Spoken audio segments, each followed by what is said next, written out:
Good afternoon, everyone. Welcome to our weekly webinar. My name is Andrea Groenendijk de Vaux. I am the co-founder and VP of Communications at KindLink. I have with me today two great speakers, Lucy Elamad, Head of Corporate Engagement at the Drive Forward Foundation, and Iskren Kulev, CEO and founder at KindLink. Welcome. Before I go to them, let me tell you a little bit about KindLink.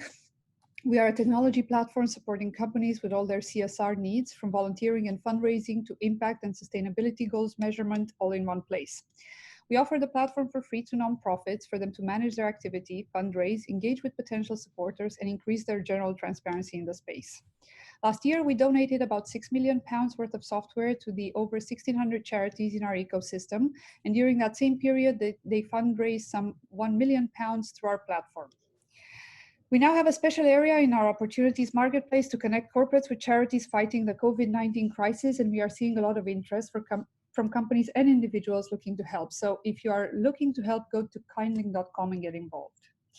Before we go on to my guests, remember a reminder that we have an option at the bottom of your screen for you to ask questions. Please do so and introduce yourselves. So back to my two great speakers. Lucy, head of corporate engagement at the Drive Forward Foundation. Tell us a little bit about yourself and what you do. Hi, everyone. Thank you very much for the introduction, and thank you very much for having me here today. The Drive Forward Foundation is a very small charity in London that specializes and works with young people who are care experienced from the ages of 13 to 26. And our main goal at Drive Forward is to support our young people from being in the care process, leaving the care process, and ideally into sustainable employment. And this year at Drive Forward, we've actually celebrated our 10-year anniversary. So it's Congratulations. Thank you. Yeah, I'll definitely pass it on to our founder. So it's a very special charity to us because everything that we do is quite tailored to each individual needs. And we support roughly 500 young people in London. Thank you. Iskren Kulev, CEO of KindLink. I've given a bit of an overview on the company. Tell us a little bit more. I'll just do my personal story then. Since you already summarized the company, KindLink started about 5 years ago with the idea to bring transparency into the non-profit sector. And we are still working towards that goal. Initially, we released our non-profit software, which digitalizes charities and helps them become more transparent and report on their impact. The second goal, which we started working towards about 2 years ago, was corporate social responsibility management, engagement, and promotion and showcasing, because we saw a big niche into how businesses run their sustainability and corporate responsibility programs. And of course, we connect charities and companies. And this is one of the reasons I'm today on the panel, is because it is such a core of what we do when it comes to all of this changing habits of charities and the way companies operate. So it's great to be here and have that discussion. Thank you for joining us. Today's topic, we are in the era of doing almost everything remotely. While some might be happy that they're paying less in terms of office space, this will have a significant impact on the way businesses and charities run their activities, from how they fundraise or reach their donors to how they engage with their employees or how they engage with their clients. So we're going to look a little bit into what the new roles should be, or what the new normal, as they call it, should be, and who should define this new normal. So my first question to you, I'll start with Lucy. Volunteers are such an important topic for charities. They are an incredible resource for reaching beneficiaries or attracting funding or getting general support. How can this be done remotely? How can we change the habit of volunteering? Absolutely. So at Drive Forward, everything that we do is focused around employment. So if we were back in the days months ago, about 3 months ago, we would have a lunch club every Tuesday, which is a drop-in center, and we can have volunteers come in and physically help our young people on laptops and get them into employment. If it wasn't that, they would be able to meet them face-to-face and do interview prep or have networking events in the evening or do social events. Now what Drive Forward has done is, just like many other companies around the world, particularly in London, is we moved everything virtually. So some ways that partners can get involved with Drive Forward is we actually still have a mentoring program. So what the mentoring program is you can actually support a young person who's either in employment or in the process of getting towards employment. And you're a professional mentor. So you're not going to be a mentor that will be receiving random calls. It's quite structured, it's quite laid out, and it's a relationship that you build with them. And it's all to be focused around maybe potentially giving them career insights, giving them insights to different sectors. And you're just basically there as another set of ears to listen to questions that they may have. So we still have a mentoring program. Other ways to get involved is that you could actually host virtual work placements. With our young people, they're still really keen to still gain the skills that they need to get employed. And unfortunately, the job market right now isn't the best, but we can do everything we can to support our young people to show that their CVs are still active, even during this time. So that's another way, is virtual work placements, and also offering career insights. You know, with our young people, they don't really have a lot of connections within professional networks where they can just call them and say, actually, I'm interested in becoming a lawyer. What does that look like? I'm interested in becoming X, Y, and Z. What does that look like? So if you are interested in offering career insights or phone calls, please let us know, because we're very happy to do that. Wonderful. So is this working for you so far?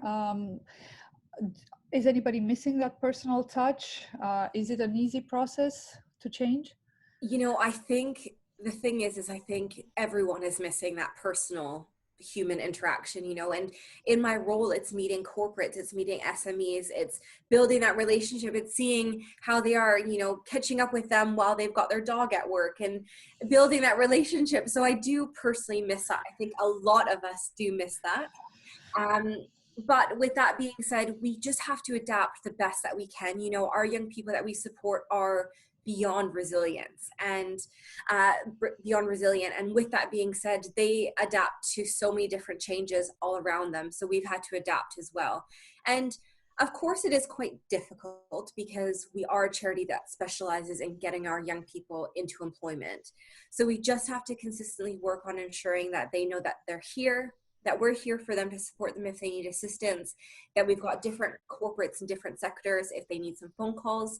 And we're also trying to build up a pipeline of creating virtual work placements, which is something that I've never heard of before March. So I think that's one thing that we are trying to build together. So we absolutely love some input if there is any other corporate companies who's actually specialized in virtual work placements. We'll come back to that. I'll quickly go to Iskren. Volunteering is such a massive pillar of CSR, and you know it's what KindLink does to a certain degree. Therefore, you've spoken to a lot of companies that have done a lot of volunteering over the years, with big teams, with small teams. Now there's a bit of a shock to the system. They have to move everything online, or do they just give up? How do they manage this change, and how does this change fit into their strategy when it comes to employee engagement? Thank you for that question, Andrea. It's the burning question for both charities and companies, and what do they do? I think this exists across the board for every single aspect of CSR. From the volunteering through fundraising, through matching. And how do you do these things when employees are not there? You cannot meet them in the corridor to invite them for an event.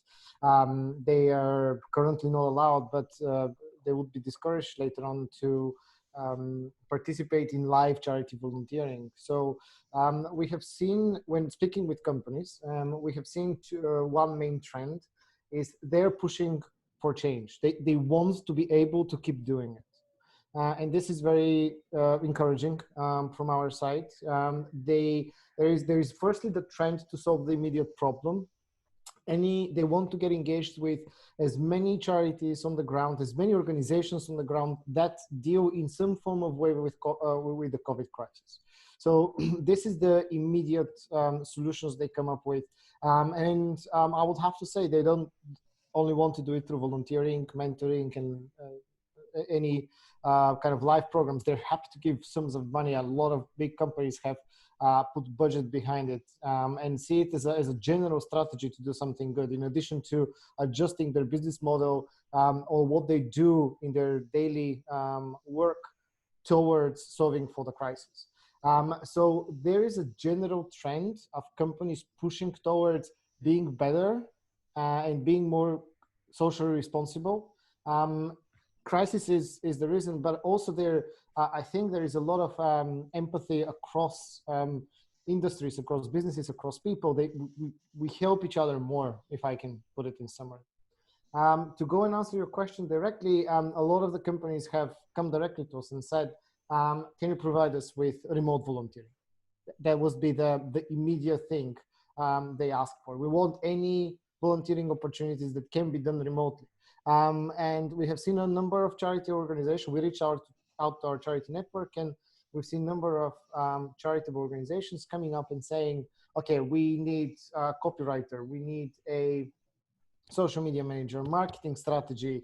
So they're seeing things that they have postponed with years because they didn't have the expertise or the money. The companies are willing to give them that.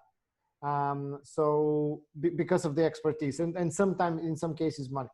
So we are seeing adaptation towards a model that would allow them to keep working, which is very encouraging from our perspective. That's great. And is it just charities fighting the COVID-19 crisis that are seeing this interest, or is it across the board?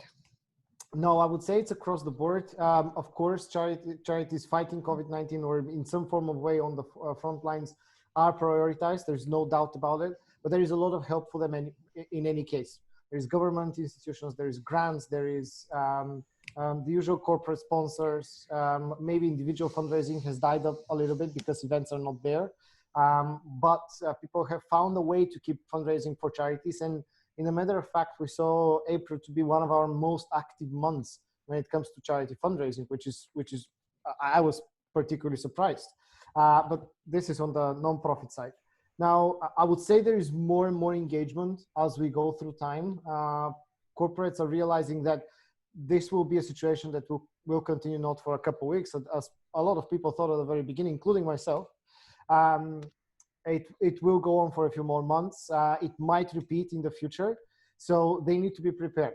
And the way to prepare is to establish a connection with organizations that provide those opportunities, to implement solutions internally and processes internally within the business that would allow them to communicate those things, to record participation, basically as much as possible to digitalize their volunteering, but not only, any type of CSR activity if possible.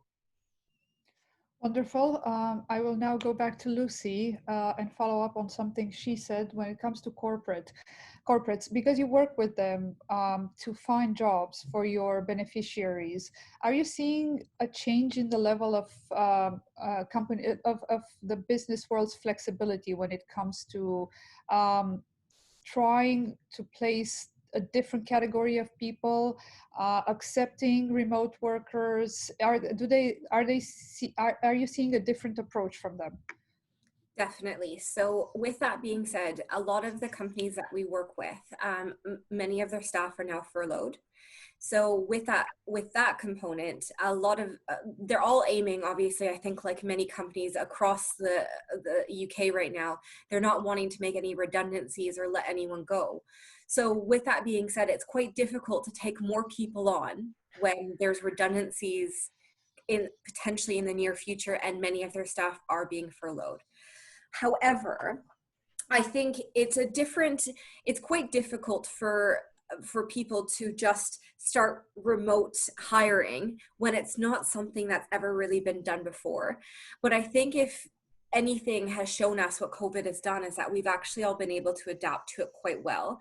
And we've been able to even build a relationship via Zoom and getting to know each other and whatnot. So I do think that more and more companies, as time evolves, will actually become more adjusted to remote hiring and remote working.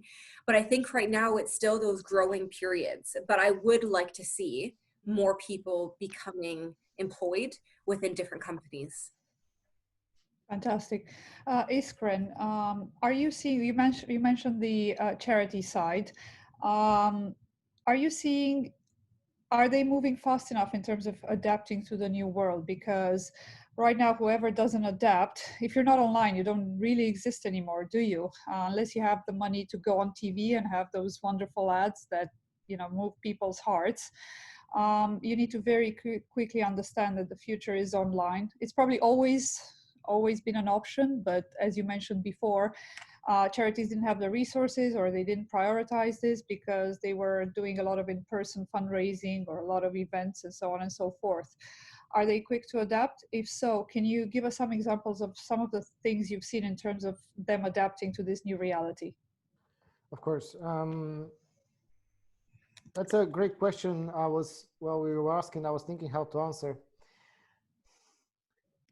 They can be quicker to adapt, I would say. What I've seen is that whoever was resilient before the crisis, whoever really believed, especially in the charity space, in the vision and mission they have, and they were completely determined to continue it even when crisis hit. Those are the charities that really adapted. And before the crisis, they might not have needed to be digital, but if they had a drive to keep doing their good mission, they definitely went on and said, we need to do this. This is now the time. Start adopting video conferencing, digital solutions, CRM, online fundraising, etc. So I would say we ourselves have seen almost a double increase in our in charities becoming digital. But I would say there is still a big gap, and the gap is twofold. On one side is, do we do this? Do we adapt? Do we change? Do we keep going? Can we keep going?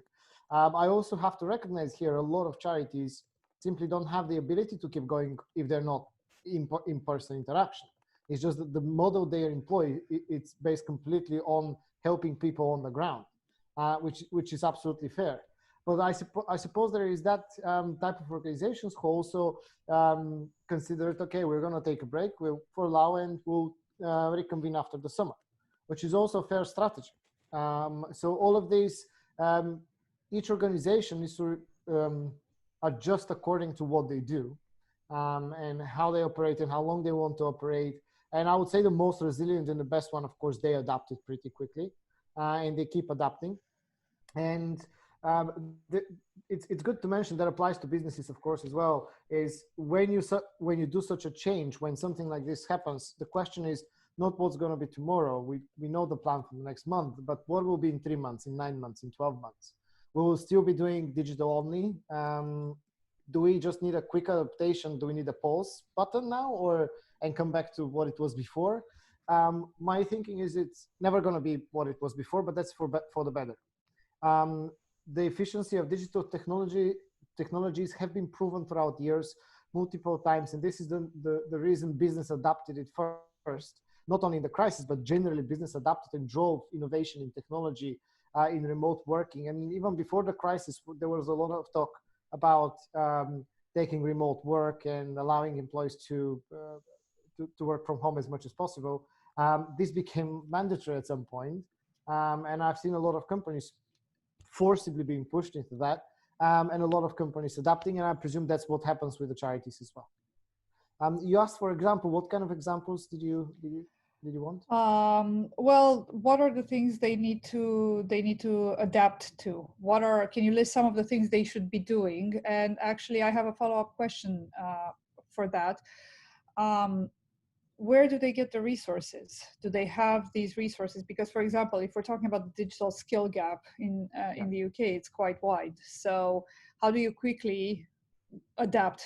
Because if you don't have someone in your team, for example, that can build you an attractive website, or someone on your team that can help you with an online campaign or outreach, how do you quickly acquire that? I'll be very blunt on the digital skills gap. Everybody can read a book, and everybody can open a website. Even if you don't open a website, there is digital training books, which are books, so you don't have to open a website. But it's a matter of willingness. I believe personally, it's a matter of the personal desire that the person wants to develop forward.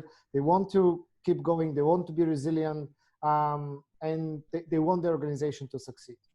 So if that's the case, a charity or a founder of a charity and their team can become more and more digitally savvy. The resources are out there. They're widely available. There is multiple training courses online.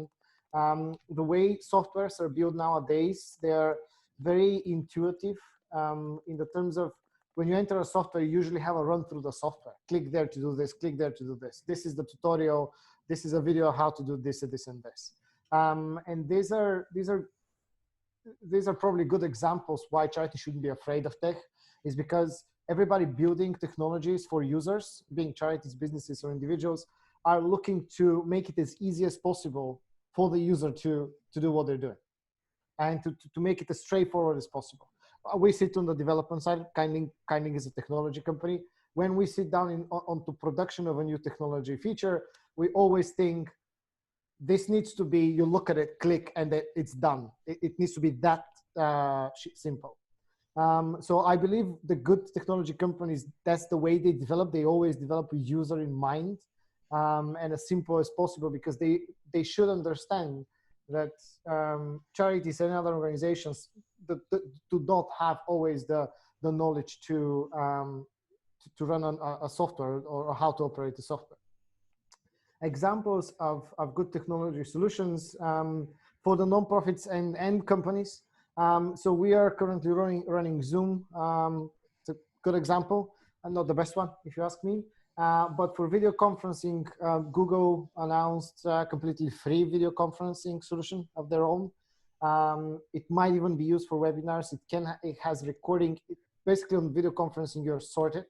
The biggest company in the world opened their best technology for organizations free of charge, at least for a few months.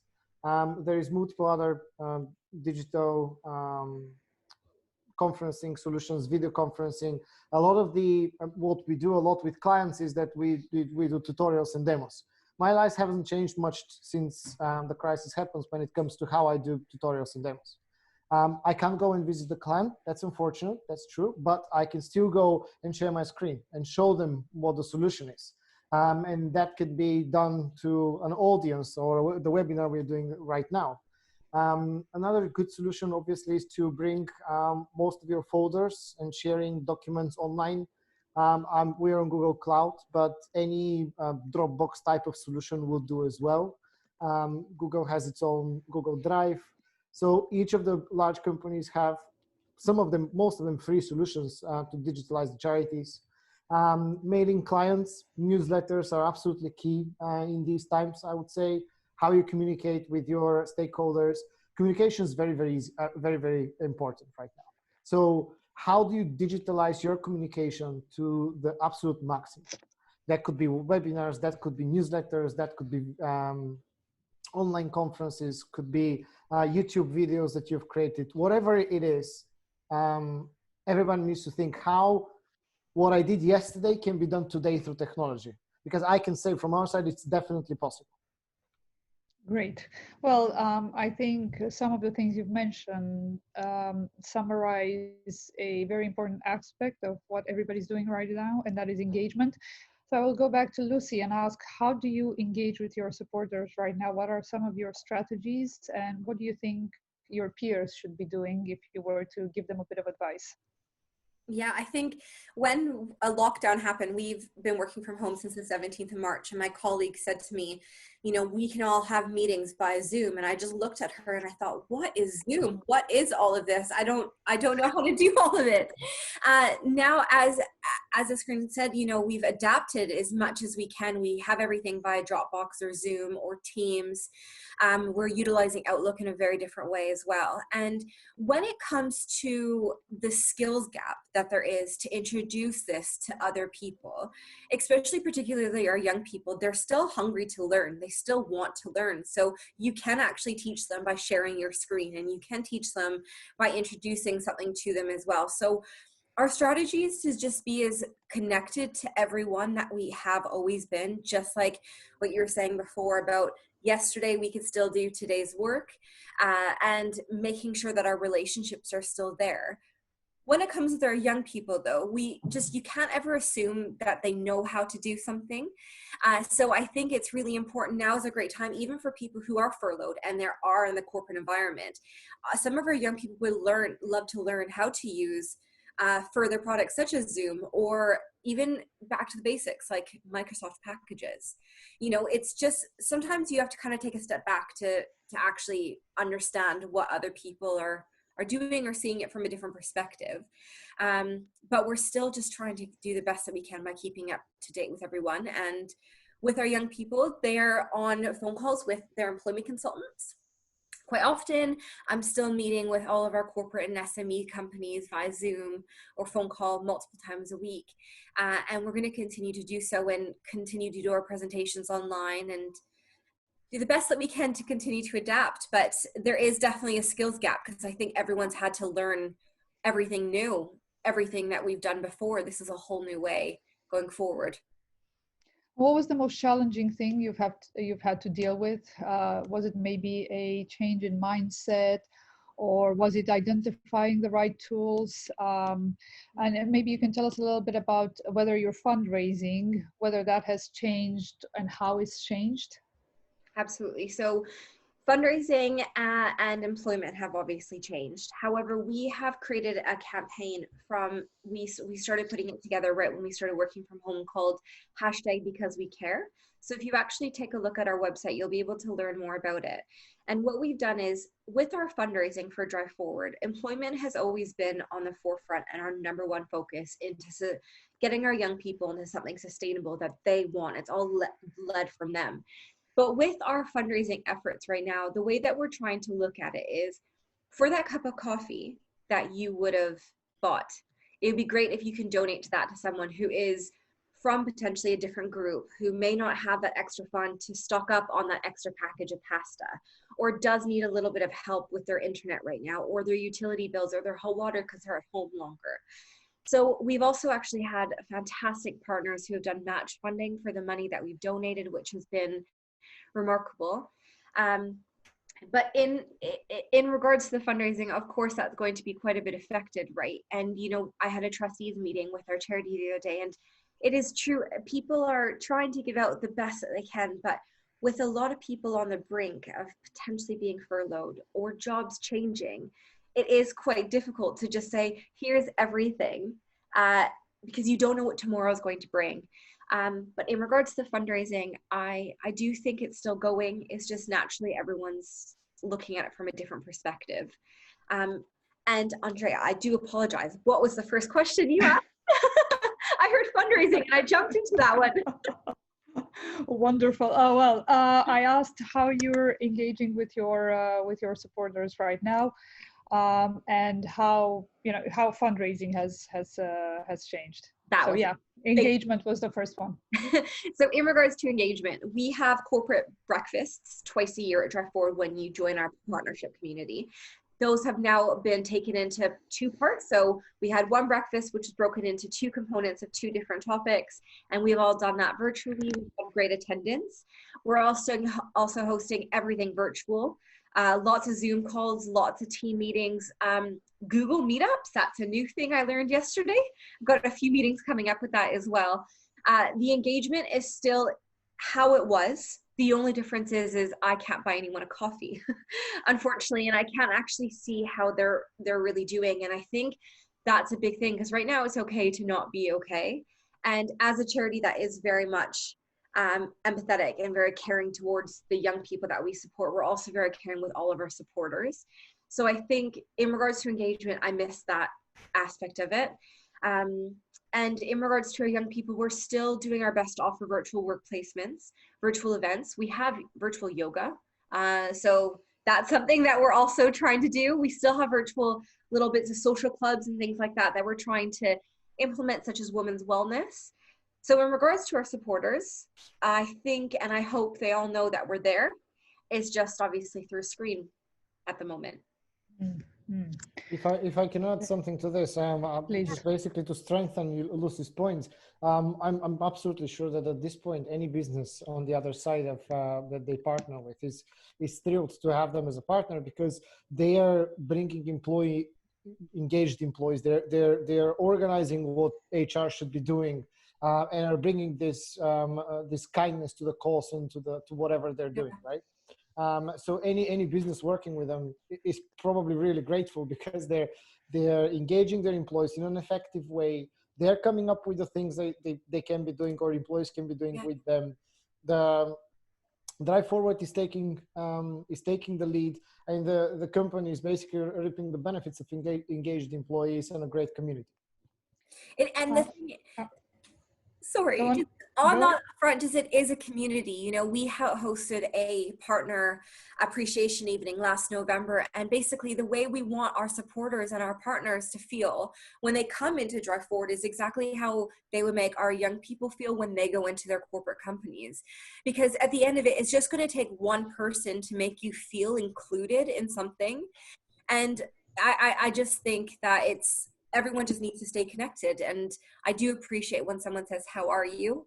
You know, and Andre, you asked me that yesterday. I thought it was really special because you don't normally get asked, how are you? And actually expect people to say the truth about it. It's usually a sly comment. And I think it's still all about just building that community. And I think it will make you stronger when we get out of this next chapter, whatever it may be.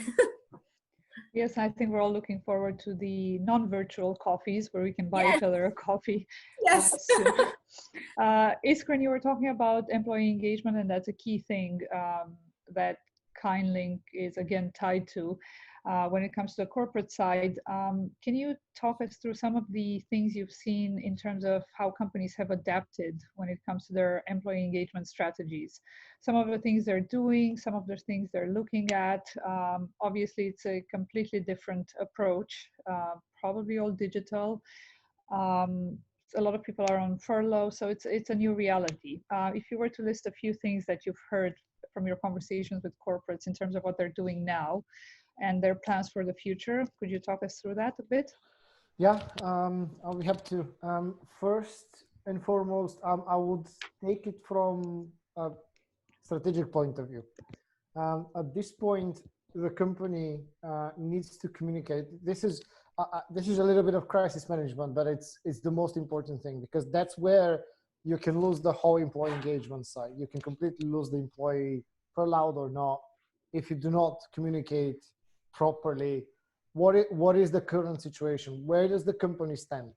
What are the measures being taken into place to ensure the company is going to keep going? If the employee is being furloughed, for how long? Why?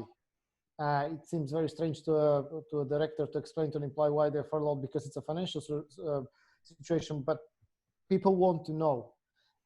So the engagement of the employees starts always with sharing and making them part of the company, of making them feel that we are, as we speculated this line quite a lot recently, we're all in this together, right? And this is the company, this is our community intern, this is our culture. We're all in this together. This is what we're doing to resolve it. This is the situation. And I'm sure at this point, employees would appreciate it. If they like their company, their jobs, their colleagues, they would want to keep and help their company survive and go through this. So strengthening, communicating this internal culture, and the fact that it is a hard situation and the whole company wants to survive together with their employees is the first most important thing. After this is sorted out and all of this is communicated to employees, then the company starts looking into what activities can we keep. So what did we do before in the office? So we have a coffee break, or we have a meeting and everybody chats. What can we do that is similar to that? Something that I have seen is when companies organize it's a Friday drinks. That's one option, just having a drink in front of with everybody and chatting how was the week. Doesn't have to be work related. They're just sharing weekend plans, but it still brings the company together. Another one is when they organize some form of games, and Lucy actually mentioned most of the good examples. So you organize some form of entertainment or games that everybody engage with, and have have a drink or a morning coffee on Monday morning um, where everybody feels part of something.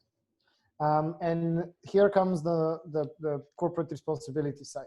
All of this is corporate responsibility. It's just internal responsibility towards your employees, not only externally towards community environment. And if you had strong corporate responsibility before that, you would have, as a business, you would have probably recognized this, and you would have utilized your non-profit relations, your previous communications channels to adjust the corporate responsibility strategy in everything you were doing. That could be a fundraising event, that could be remote volunteering, that could be a payroll giving campaign. You would utilize it towards keeping engaging employees, no matter the fact that it could be in a digital environment. I'll actually give you an example of a very good campaign I heard about. Each employee had to record themselves to, not had to, obviously it's all voluntary, but had to record themselves how they clean their local garden, for instance. I'm just giving an example here. And then upload the recording into a corporate page. And everybody can see, share, discuss. And it's like a quick snap video of doing something good. Everybody's there. The leadership sees who is doing what. Your colleague sees that you're active, and you feel that your company is pushing you to do something, but it's pushing you to do something good. So it makes you part of something good, and it's a good relationship you want to have with your business. Well, as you mentioned, employee engagement is a part of something bigger, and that's CSR.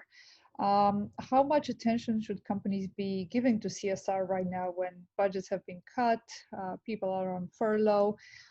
Should they be focusing on that? Should they be working CSR into their strategy, into their business strategy if they didn't have it already? How much importance should this be receiving in this particular moment? From my perspective, it's the most important thing that would make the business sustainable in the long and the mid-term. In the short term, you're absolutely right, and I'm absolutely behind all the budget cuts, everything being reevaluated and making sure the company can be sustainable for as long as possible. However, I want to remind all the business owners out there that there is two things that your company relies on completely. Basically, they define your company. It's your customers and how your customers perceive you and see you, because that's who buys your product, that's who gives you your livelihood, and your employees, your team. These are the people who produce that product that customers buy, make sure that the customer is happy. This is the two pillars of a business without which no business can keep going successful.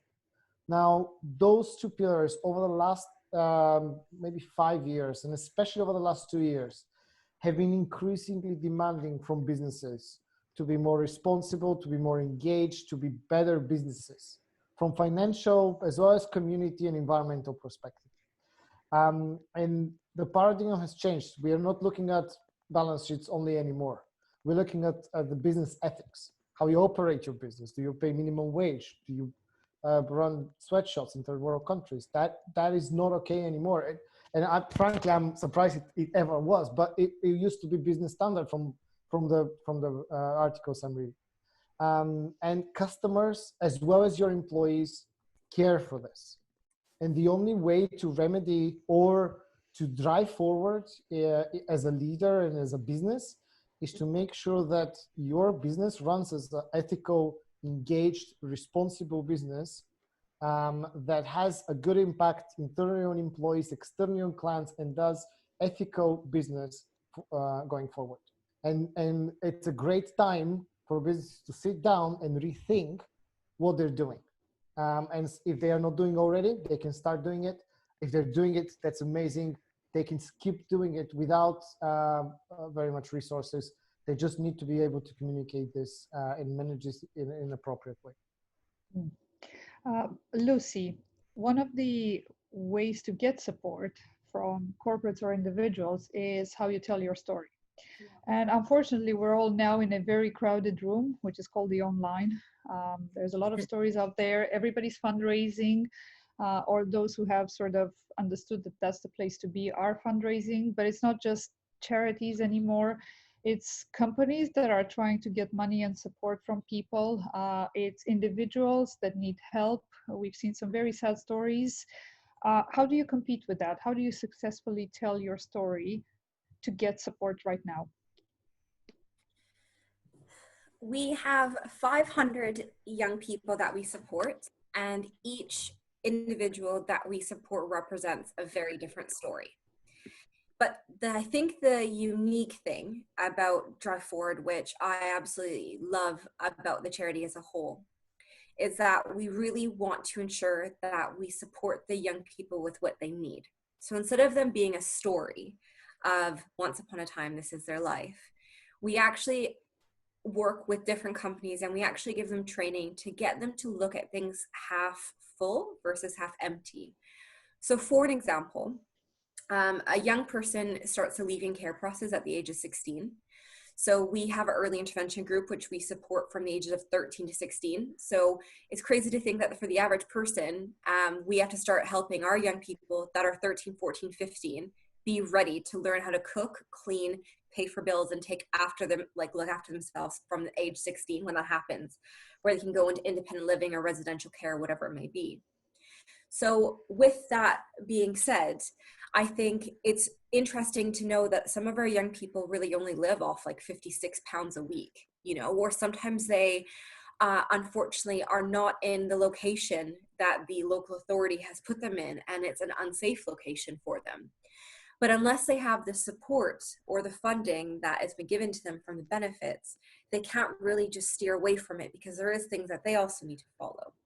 So when everyone was bulk buying, as an example, and our young people, they don't have that. A lot of them don't have that extra 5, 10, 50, 100 pounds to go and bulk buy something. So for an example, we heard stories from some of our young people where with the funding that we've done, we've been able to give them 100 pounds or 200 pounds here or there, whatever it may be. And that's absolutely set them up for the whole month. 100 pounds for the whole month, you know? So, and paying for the internet, or assuming that someone has Wi-Fi, or assuming that someone has a working laptop. It's all about trying to understand what these young people need. So it's not so much a story, it's just a different way that people live, you know? And every time I'm sure one of our staff member goes and buys something for lunch, or if it's X, Y, and Z, we look at it from a different perspective. Do we really need this? Like, should we lash out and do that? Because we know that there's a lot of people around the world, and particularly the young people that we're supporting, who also are in need of something. So I keep saying it's not so much a story, because it's really a life that people are living that we just really want to put emphasis in. Just for people to look at their experience and their world from a very different perspective, because you have to check your privilege, I think, quite a bit. And that is something that Professor Bina Kandola, who focuses on diversity and inclusion, once said to us. And it's all about learning about what you have around you in order to actually understand it from a different perspective. And some of the articles that you wrote also explain that as well. Yeah, by way of background, my mother worked in those post-communist orphanages in Romania. And this is something that Lucy and I discussed before, because it's such an unusual story to hear in the West, and understand that children who are in an orphanage or in foster care have completely different needs, of course, than someone who grows up in what we would call a normal family. And actually, it's such an unusual story that I have to ask: are people willing to listen to? Again, let's not. You're right. We shouldn't call it a story. It's real life. But how easy do you find it for people to listen to see this kind of perspective, to empathize with something like this? Well, here's something that some people can emphasize with. So I can't see everyone on this channel and who's participating right now, but I hope that this gives some quite insight. So a lot of people are now going home. I'm from Canada. Unfortunately, I'm not allowed home. And if I went to go back to Canada, I wouldn't be allowed to come back. So I, like many people, can't see my family. But the difference is that a lot of young people, not drive forward young people, but young people maybe under the age of 25, under the age of 30, they're going home. They're going to their safety net. They're going to their parents because that's where they're safe and they're secure. So for everyone on this chat, think about a home that you would go to, or think about where your children, if you have children, will go.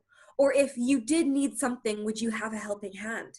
Because when you're in care and you are in the process of leaving care, you only have yourself to rely on. So think of when you go to university. Where are the young people who are in care going to go during Christmas break or summer breaks? Things like that that you don't really think about. So people are always interested in hearing things from a different perspective once you actually inform them. And one of the trainings that we do is called, it's just placement training. It basically supports our corporate partners and small companies that we work with to help support our young people better whilst on the work placement. And one exercise that we do is we get everyone to stand up. And if you feel uncomfortable by the exercise at any point, you can sit down right away. But basically, when a question is true for you, I get you to sit down. But the questions that we ask are, for an example, did you ever have anyone to wake you up to ensure you got to work or school on time? Did you ever have anyone to help you buy an outfit before you went to an interview? Did you ever have anyone to take you to the doctor if you were feeling unwell? Have you lived in the same place for the majority of your childhood or your adolescence? And it goes into other even basic things like, do you have a driver's license or a passport? Things that sometimes we take for granted. So people, I think, humanity is a beautiful thing when it wants to be. And I think that a lot of people really do understand it. And I think for some of our partners, particularly the ones that we're very close with, whenever they support one of our young people, we often hear they kind of got more out of it than our young people do as well. And I think if you spoke to anyone at Drive Forward, which is only a team of, goodness, I think 13 or 12, we're all just so passionate because each day we're impacted by someone else. So it's not so much that we're impacting them as much as they're impacting us, if that makes sense. It So I does. hope that answered your question. You have. Before I go back to Iskren, reminder for everyone that we have a Q&A section. So if you want to ask anything, please do so and introduce yourselves. Iskren, you mentioned that people now care about the good that companies do. Now, while budgets might have been cut, one way for companies to make people aware of the good they do is by using employees as ambassadors. And that's something that not a lot of companies have been looking to do, but KindLink has a unique perspective on that because employees that use the platform are actually encouraged to share with the world the good that they do within the company. Are businesses open to this idea? Do they understand the value in that? Do they understand that in a crisis, actually telling the story might be even more important so that people are aware that they are doing good? They might be fighting COVID or they might be supporting charities. And it's not just a matter of putting out a press release or anything like that. It's a matter of showing that everybody on the team is buying into that strategy and they are a part of it. To answer that question, I'll actually quote you.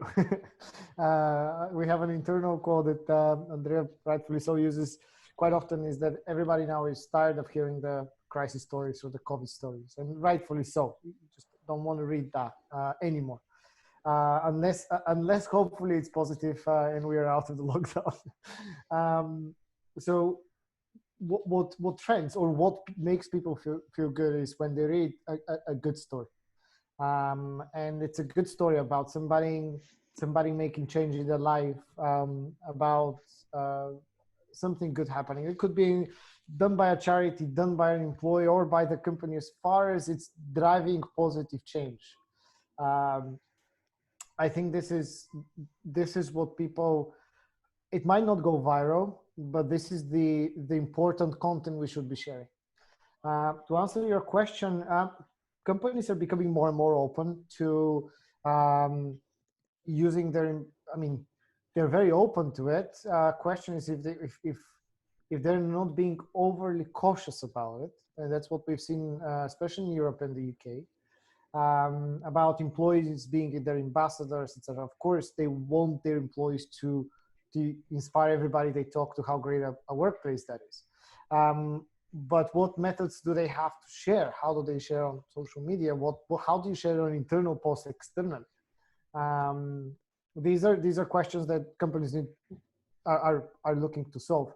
Now, as I mentioned, Europe and UK, we are seeing a drive forward movement, which is more and more open towards this.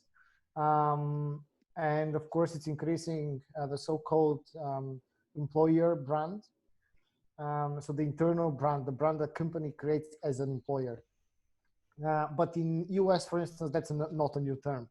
That's a very well-known term, and all of our US customers are very active into it, and they're looking proactively how to do this more and more. So we've seen over the last probably 50, almost 100 years, a lot of innovation from the US coming to Europe and being adopted maybe in about 5 to 10 years. We know that innovation, especially technological, is US is the driver. There's a lot of entrepreneurship going on, but we are seeing that being adopted on a later stage in Europe. And I want to use this panel as the voice of saying I'm seeing more and more employers in the US, not all of the employers in the US, pushing as much as possible, enabling their employees to be their ambassadors in different forms, providing them with the right digital solutions, inspiring them in different ways, whatever that might be. They want their employees to go and recruit their friends, because that's the best team. That's the best team you can ever create. Now in Europe, I'm seeing the trend, and in UK, and it would be, and I want to tell everybody, it has happened in the US and has yielded great results. Let it happen in UK as well, because that's what will drive business forward, and that's what will make teams stronger in the future as well. And if companies are looking to do good right now, how should they pick the causes to support?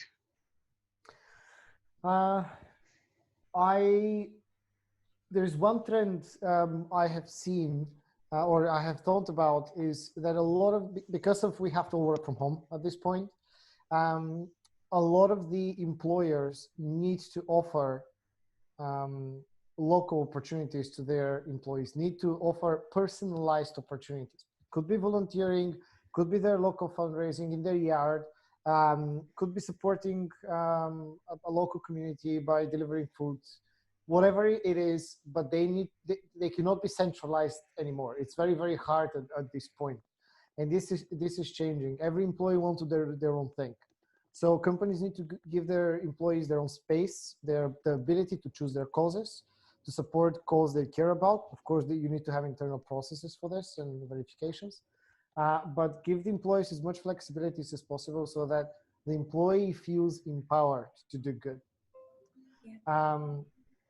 So I would say this is the first recommendation I would go for. The second one is ask your employees. I mean, you are seeing a lot of companies assuming that their employees care for a cause. Let's not pick and choose here. But that might not be the case. They have never asked. That's what the board decided, and they just want to put it on top on their employees. But employees can do something locally, especially now on a lockdown. They can pick a local cause, a local charity. They can pick what they care about, and the company in this case should be simply the provider and give them the ability to do it. And from there on, the magic will happen, because at the end of the day, they're doing good. Yeah, that's my thought. Can I add something to that as well? Please, please. That's absolutely spot on, because as much as I would love to say, everyone come fundraise for Drive Forward, please come work with us and support us. The thing is I would love that, but that isn't reality. And you have to actually believe in what you're supporting. And that's why there is so many fantastic charities out there. And I think that's so important for other corporate companies to understand as well, as you really have to believe in it and the cause and the support. And once you do that, that's when everything gets better and the relationship goes. And I definitely think you hit that very spot on. Well, I have the same question for you, Lucy, but from a slightly different perspective. Yeah. Within your foundation and generally, how should charities pick the companies to reach out to in order to get support? How do you identify the corporates that you think would be a good partner for your cause? Absolutely. So, great question. As I mentioned before, with our young people that we support into employment, it's all one-to-one tailored approach. It's all led from them. So if they come up to me, because I manage, myself and a colleague manage the corporate relationships, they'll come up and say, I'm really looking for a role in X, Y, and Z, or this sector or that sector. If we don't have that, I will then reach out to different companies and see if they would be interested in supporting them. And if it's just a conversation to introduce who we are, you never know if that conversation can be something else a year down the road or something along those lines. So for an example, right now, we're looking for companies that are in food and grocery or retail for when that opens up, or pharmacy, or finance, or even IT. So we're always looking for different industries, but it's all just led by the young people. And then one thing that we do as well is, I think it's really important when you also see a corporate company who's also supporting another, like a small charity. I think that's quite nice as well, because often you hear about the really big charities, but sometimes the little guys are forgotten. And so it is quite nice. So that also, I think, automatically builds a rapport when we're looking for different companies as well. Wonderful. Thank you so much. We are now out of time. We've had two brilliant speakers with us, Lucy Elamad, Head of Corporate Engagement at the Drive Forward Foundation, and Iskren Kulev, founder and CEO of KindLink. Thank you for joining us. To everybody that attended, thank you. We will have the webinar in our ecosystem on our social media tomorrow. In the meantime, stay safe. Thank you for having us.